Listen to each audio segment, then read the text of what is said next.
Welcome into your Daily Buckeye Blitz for a Sunday. You know it's a Sunday fun day around here. February 11th, 2024. I'm your host, Joe Warwick. Hope you guys are having a good Super Bowl weekend. I'll be watching the golf. Thank you very much. But hey, let me know who you're picking tonight for the Super Bowl. I'm just trying to say a lot of keywords to help the search engines find the show. So we'll say Taylor Swift. Will Travis Kelce ask Taylor Swift to marry him after the game or before the game? I don't know. Halftime? Who knows? Will Patrick Mahomes ask Usher to marry him at halftime? I don't know.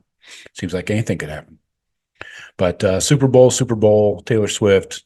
There we go. Search engines are loving me today. Anyways, this topic actually I think you will be loving if you're a Buckeye fan. And who isn't that's listening to this show or watching. Is Ohio State about to hire a Super Bowl coach? It's very possible. There's a reason. There's a reason why Ryan Day hasn't used that 10th coaching position yet. So Chip Kelly was officially hired on Friday, right? We know that. And I got a show coming up where we dig into Chip Kelly's scheme, what he brings to the table, specifically on offense and things like that. But today we're talking about this 10th coaching position that is yet to be filled. Will Ryan Day hire a second defensive line coach? So a co-D-line coach. Nothing's been finalized yet, but Ryan Day did say a decision is expected this week, probably midweek is what I'm guessing.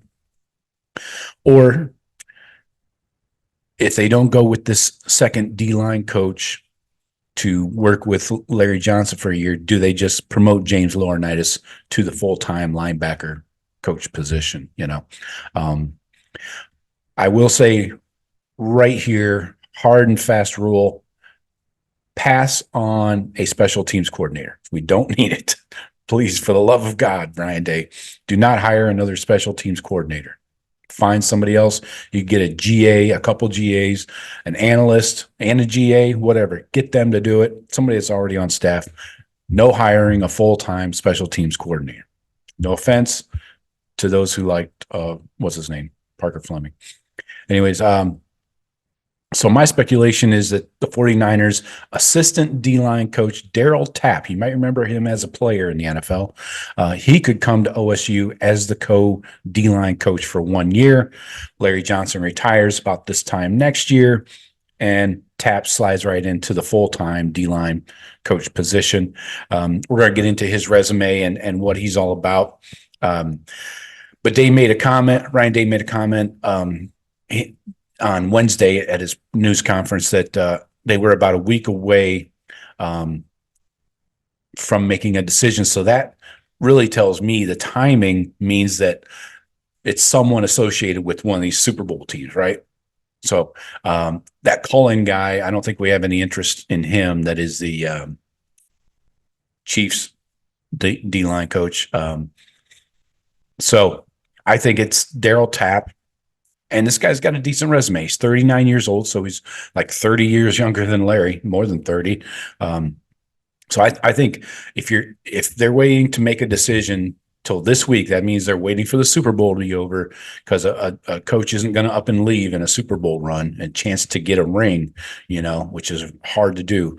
So it's interesting, and the timing makes sense to me.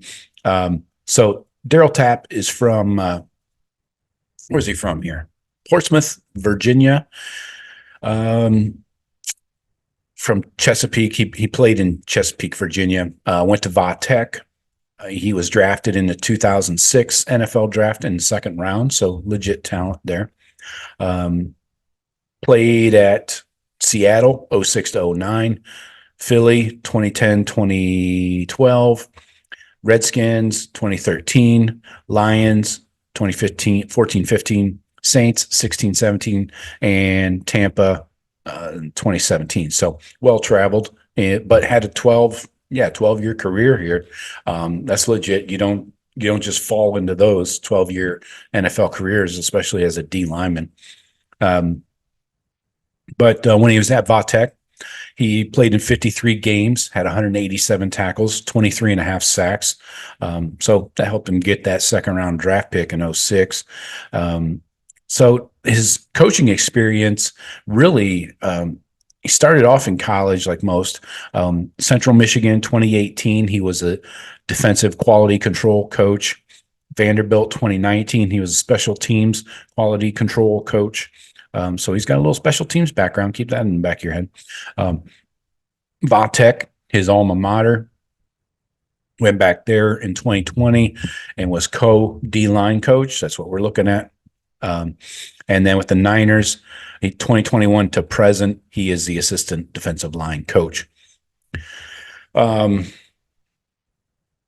So I'm going to talk about San Francisco's stats here, what they've done since he's come on board, because they've really made a jump from 2020 season to 21, 22, and 23. So I'm going to go back to 2021.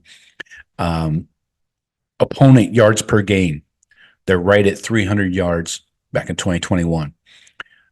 2022, opponent yards per game. Oh, that was second in the NFL, by the way. Again, in 2022, they were second. And then in 2023, they were ninth, giving up 312 yards per game. Opponent points per game. It's one of the most important categories, in my opinion. Pretty obvious. They were fifth in the NFL in 2021, allowing 20.6 points per game. In 2022, they allowed 17.2 points per game. That's number one in the NFL. In 2023, this past season, they were third in the NFL, allowing 18.4. So they have really maintained a high level in the top five in points allowed and yards per game. Now, rushing yards per game, that pertains directly to the D-line, right? They were sixth in the NFL in 2021 with 98.7. 2022, they were second in the NFL. I'm going to say country, like we're talking college football. So give me a little leeway. But in the NFL in 2022, they were second, 82.5 rushing yards per game. And this past season, they were fifth in the NFL, 97 yards per game rushing. And sacks, everybody loves sacks, right? And we've been kind of frustrated with Ohio State's defensive line not getting the sacks, obviously not the turnovers come with that. So in 2021, they were second in the NFL with 3 sacks per game. That's legit. 2022, they were 14th with 2.5 sacks per game. Still not bad. That's top half of the league. And then this past season, 2023, they were 15th with 2.6 sacks per game. Again, but that's better than Ohio State's numbers. We're like under 2 per game. When to jump back to the 2022 season, San Francisco's defense held its opponents to 277 total points on the season. That was best in the NFL and the lowest by a 49ers team since 2013. Daryl Tap also coached with their D-line coach, Chris Kukurik. They coached Nick Bosa to an NFL Defensive Player of the Year in the NFL. In 2022, he had 18.5 sacks that year. So, yes, talent does help. Having a Nick Bosa, and now you got a Chase Young there, so a couple good Buckeyes definitely helps, along with all the other guys they've had over the years. But I'd see a serious jump here and maintaining that level from 21 to 23 over a 3-year span, maintaining a high level, top level defense. And I think, in my opinion, that all starts up front. I mean, I don't know how you can say it doesn't. I know they got good secondary and stuff, but I really don't. I'm just saying that. I don't know anything about the 49ers other than Nick Bosa and Chase Young play there and their stats, obviously, that I researched. But anyways, I think this Daryl Tap is a perfect option to come in, learn for a year, and then take over. Obviously, if Jason Taylor, that we talked about those rumors weeks ago, if that were the decision, they would already have him on campus. They wouldn't need to wait till after the Super Bowl, right? Because he's coaching at the University of Miami. So that probably fell through, and the Buckeyes wanted somebody with NFL experience and college, somebody who's relatively young. He's under 40, which is good, and played in the league for 12 years. So I don't see much of a drop off from Larry Johnson to Daryl Tap, assuming that Tap is the guy. They tap.